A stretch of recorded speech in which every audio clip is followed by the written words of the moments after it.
ผมจะรับแล้วนะครับนี่ผมเอาค่ะ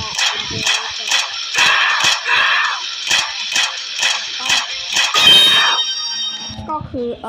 ให้คุณเดินมาทางนี้มันจะมีตรงนี้นะครับขึ้นไปเลยโอเคแล้วก็ตรงต่อตรงนี้นะครับแค่นี้ก็ได้แล้วนะครับผมเจอมิจิโกะเดี๋ยวครับเลยนี่ไงผมเจอเลย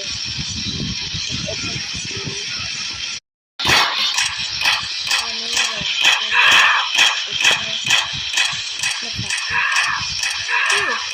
ไม่โดนดาเมจอะไรเลย